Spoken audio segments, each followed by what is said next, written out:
거대한 바다 위를 가로지르는 그 현수교를 지탱하는 무겁고 굵직한 쇳줄, 그리고 태양처럼 1억 도가 넘는 인공태양, 그러니까 국제 핵융합 원자로의 심장부에 들어가는 머리카락보다 얇은 초전도 필라멘트.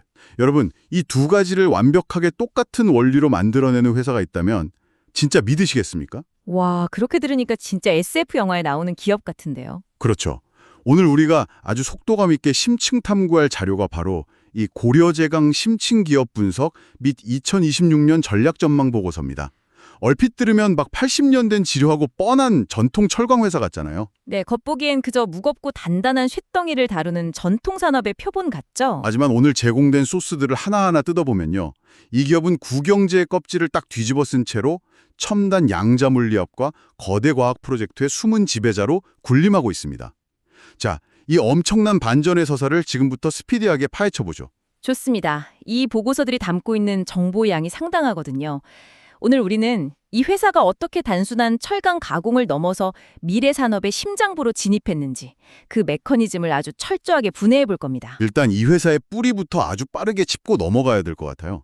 1945년에 설립된 고려제강은 우리가 매일 타는 자동차 타이어 안에 들어가는 뼈대, 즉 스틸 코드를 만들고요. 다리를 지탱하는 PC 강선, 그리고 크레인의 필수적인 와이어 로프를 만드는 국내 최대 특수선재 가공 기업입니다. 네, 아주 근본 있는 기업이죠. 그런데 소스를 보면 일본의 까다로운 JIS 인증을 국내 최초로 받았다고 막 강조되어 있거든요. 이게 약간 정확히 어떤 의미를 갖는 건가요? 그게 지금이야 한국 제조업이 세계 최고지만 과거에는 일본의 산업 표준인 JIS가 아시아 제조업계에서는 일종의 넘을 수 없는 벽이었거든요.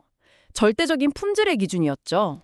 아, 약간 품질에 대한 글로벌 패스포트를 국내 최초로 따냈다는 거군요. 맞습니다. 글로벌 시장에서 이 회사 제품은 불량이 없다는 아주 확실한 보증수표를 얻어낸 사건이었죠. 그렇군요. 근데 소스를 쭉 읽다가 제 눈을 확 사로잡은 건 사실 기술력보단 노사관계 부분이었습니다. 1995년에 노사가 모여서 영원한 무파업을 선언했다고요? 아, 그 부분 진짜 중요하죠. 솔직히 말해서 이거 그냥 흔한 기업들의 보여주기식 홍보 멘트 아닌가요? 좋은 게 좋은 거다 식의 뻔한 선언문 말이죠. 그렇게 의심하는 게 당연합니다. 하지만 철강 제조업 생태계, 특히 이들의 고객사가 누군지를 딱 이해하면 이게 얼마나 파괴력 있는 선언인지 알 수 있어요. 고객사가 누군데요? 주요 고객이 글로벌 완성차 업체나 대형 조선사들이거든요. 이들의 조립 라인은 이른바 저스트인타임 방식으로 돌아갑니다. 부품 재고를 안 쌓아두고 실시간으로 공급받는 거죠. 아, 그러니까 만약 고려제강 공장이 파업으로 단 하루라도 멈춰버리면 그 쇳줄을 받아야 하는 타이어 공장이 멈추고 최종적으로 자동차 조립 라인 전체가 올스톱되는 거네요. 정확합니다. 수만 명이 일하는 라인이 멈추면 시간당 수백억 원이 날아가거든요.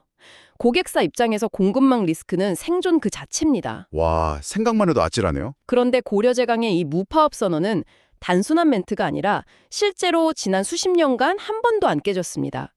고객사들에게 이 회사는 부품이 끊길 확률이 0에 수렴하는 완벽한 파트너로 각인된 거죠. 대박.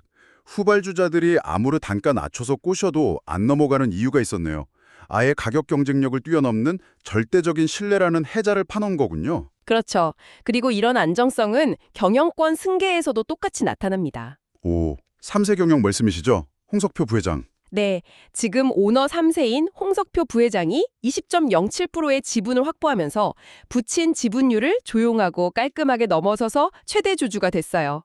노이즈가 전혀 없었죠. 진짜 흔한 경영권 분쟁 하나 없었네요. 근데 본사 자리에 오르는 거 말고도 독특한 행보가 있다면서요. 여기서 우리가 집중할 포인트가 그겁니다.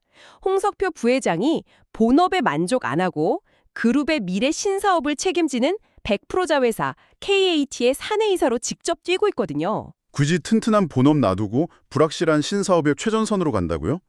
보통 오너 3세라고 하면 다 차려진 밥상에 숟가락만 얹기 마련인데 말이죠. 그러니까요. 오너 3세가 짊어져야 할 가장 큰 무게가 바로 정당성 입증이거든요. 회사를 전통 철강 기업에서 첨단 의료기기랑 핵융합 소재 기업으로 완전히 탈바꿈시키는 선봉장에 서면서 자기 리더십을 증명하는 거죠. 아예 새로운 영토를 개척해서 내 능력을 보여주겠다. 진짜 공격적이네요. 그렇다면 이런 새로운 리더십 화에서 이들의 자금 줄인 본오버 체력은 어떤 상태인가요? 전기차 시대로 넘어오면서 다들 힘들다던데. 특이하게도 고려제강은 전기차 전환 혜택을 아주 톡톡히 보고 있습니다. 오, 내용기관 부품사들은 위기인데 왜 고려제강은 혜택을 보죠? 물리적으로 전기차는 배터리 때문에 내연기관차보다 평균 30% 이상 무겁잖아요. 가속력도 엄청나고요. 아, 차체가 무거워지니까 타이어가 견뎌야 하는 하중이 엄청 커지겠네요. 맞습니다. 그래서 타이어 제조소들은 가벼우면서도 엄청나게 질긴 초고강도 스틸 코드를 무조건 써야 해요. 이게 전체 매출의 절반을 차지하는 캐시카우가 된 거죠. 대박이네요. 소스에는 국내 점유율 보니까 2025년 3분기 추정치로 와이어로프 55%, 특수선재 46%입니다. 완전 압도적인데요. 여기서 점유율의 질을 봐야 하는데요. 2위, 3위 업체들은 16에서 20%대 사이에서 단가 10원, 20원에 피 터지게 싸우고 있거든요. 출혈 경쟁이죠. 근데 고려제강은 30% 중반대에서 아주 우아하게 1위를 지키고 있단 말이죠. 흙탕물 싸움에서 슬쩍 발을 뺀 건가요? 네, 소모적인 물량 밀어내기를 거부하는 거죠. 대신 해양 플랜트나 방금 말한 전기차용 초고강도 스틸코드 같은 고마진 프리미엄 제품에만 집중합니다. 1등만의 여유죠. 기술력이 깡패네요. 근데 아무리 좋아도 철강은 결국 무거운 쇳덩이잖아요. 물류비가 엄청날 텐데 이걸 전 세계로 어떻게 유통하는 겁니까? 제조업에서 물류비는 생존이죠. 고려제강은 지리적 이점을 완벽하게 활용합니다. 국내는 부산, 양산, 울산, 포항으로 이어지는 삼각 벨트를 구축했어요. 아, 양산은 넥센 타이어 같은 부품사 앞이고 울산은 대형 조선소 앞이네요. 게다가 포항연구소는 포스코 바로 옆에 딱 붙어 있습니다. 원재료 주는 포스코 옆에서 선제 성분 배합부터 함께 연구하는 거죠. 와, 고객사랑 원재료사 코앞에다 거미줄을 쳐놨네요. 해외 고점은요? 해외는 아예 동반 진출 전략을 씁니다. 미쉐린 같은 타이어 회사가 베트남에 공장을 지으면 바로 옆 부지를 사서 그림자처럼 공장을 지어버리죠. 아예 발자국을 맞춰서 따라가는군요. 종속회사가 전 세계에 24개나 있던데요? 네, 이걸로 물류비를 제로에 가깝게 만들고 각국의 관세 장벽이나 보호무역주의까지 완벽하게 피해가는 겁니다. 진짜 빈틈이 없네요. 자, 내부 경쟁력은 완벽한데 그럼 매크로 환경은 어떨까요?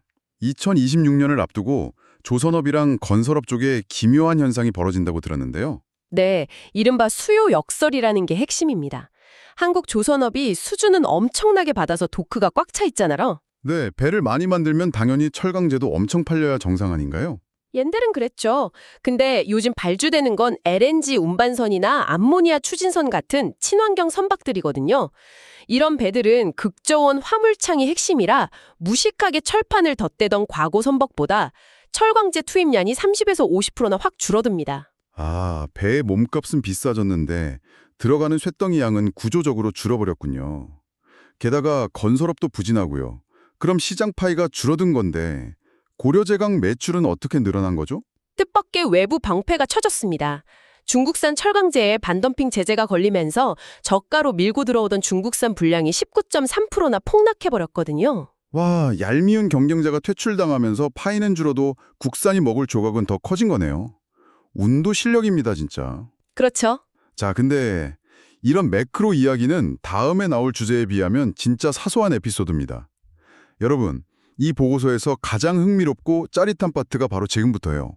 아까 3세가 직접 뛰어들었다는 자회사, KAT 기억하시죠? 이 자회사가 기존 철사 뽑는 기술로 양자물리학 부품을 만든다면서요. 네, 초전도 선제라는 건데요. 겉보기엔 완전히 다른 분야 같지만 제조의 메커니즘은 놀랍도록 똑같습니다. 대체 무슨 원리이길래 그런 거죠? 고려제강이 80년 동안 제일 잘한 게 무거운 철을 끊어지지 않게 극한으로 얇게 뽑아내는 인발 공정이거든요. 이 초전도 선제도 결국 금속 튜브 안에 극저온에서 저항이 0이 되는 물질을 넣고 조직 파괴 없이 미세하게 뽑아내야만 완성되는 실입니다. 와, 타이어 스티커도 뽑던 그 거친 기술을 마이크로미터 단위의 정밀한 초전도 필라멘트에 그대로 이식했다. 소스 보니까 수치가 미쳤더라고요. 연필심보다 얇은 0.8mm 구리선 안에 3,500가닥이 들어간다고요? 네, 나이오뷴 주석 초전도 필라멘트가 3,500가닥 들어갑니다. 이건 야금학을 넘어 예술이죠. 대박. 이게 어디 쓰이는 건가요? 첫째는 의료 분야의 MRI 기기입니다. 강력한 자기장을 만드는 심장 역할이죠. 수요가 너무 폭발적이라 최근 본사에서 300억을 전격 출자해서 설비를 늘리고 있어요. 300억을요? 와, 두 번째는요? 스케일이 다릅니다. 인류 최대 과학 프로젝트인 국제 핵융합 실험로 ITER에 들어갑니다. 핵융합이요?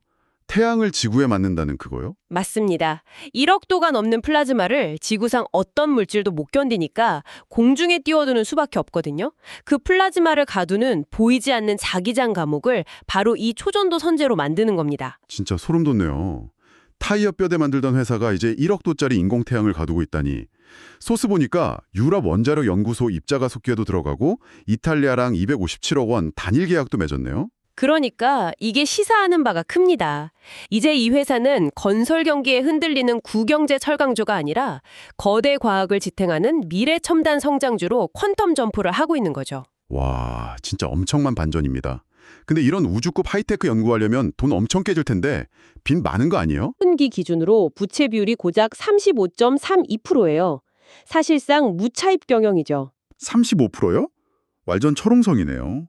더 놀라운 건 사내 금고에 쌓아둔 이익잉여금입니다. 이게 무려 1조 6,829억 원에 달합니다. 잠깐만요. 1조 6천억 원요? 회사 처음 세웠을 때 자본금의 62배를 현금으로 깔고 앉아 있다고요? 미쳤네요. 근데 재무제표 보니까 본업 영업이익률이 1.5%로 좀 부진하던데요. 절강 경기 둔화 탓이 컸죠. 하지만 여기서 총포괄 손익을 봐야 합니다. 영업이익 말고 총포괄 손익이요? 그게 어떻게 다른 거죠?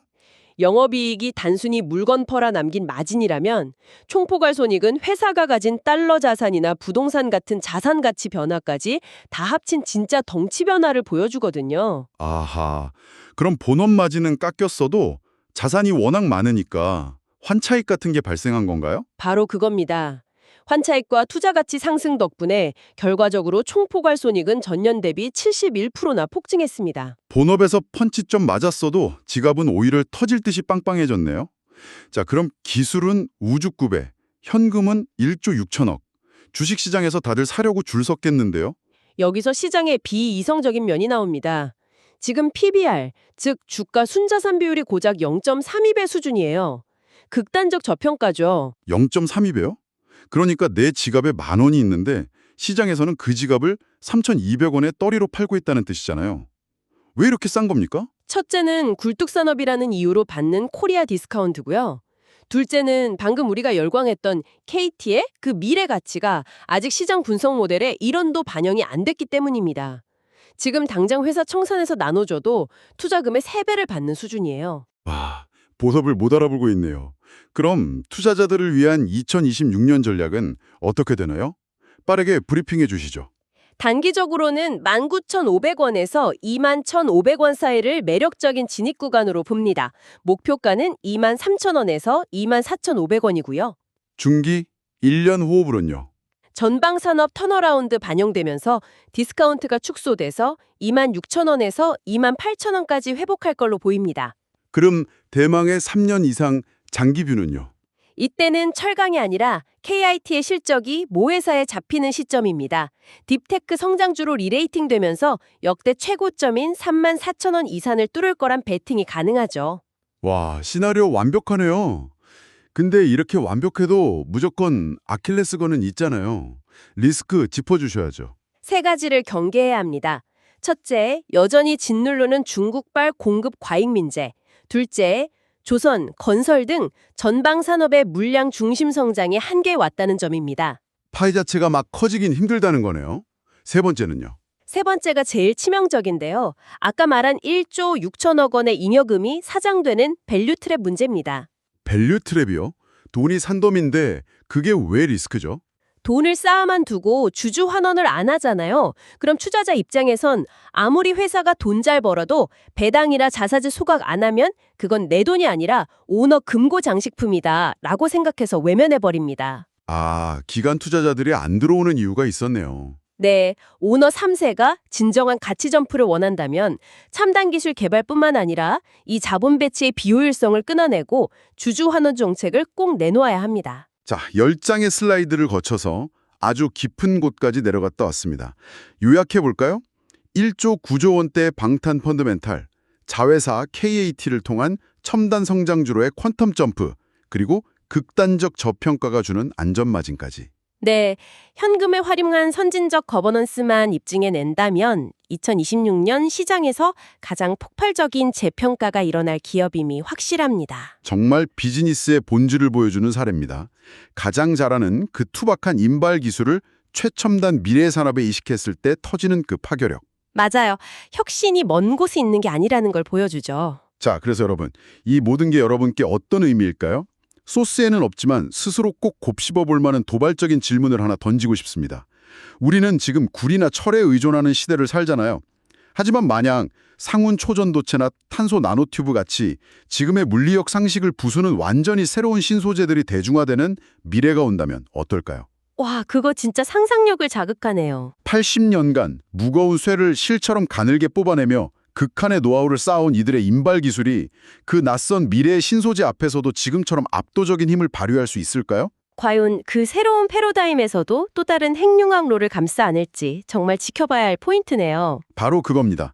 명확했던 국영제의 과거가 양자역학이라는 불확실한 미래와 충돌하며 만들어내는 이 역동적인 풍경. 오늘 저희가 파헤친 이야기가 여러분의 시야를 한 차원 더 넓혀주었기를 기대합니다. 다음 이번 시간에도 여러분 뇌를 짜릿하게 자극할 지식들을 모아서 돌아오겠습니다. 함께해 주신 여러분 고맙습니다.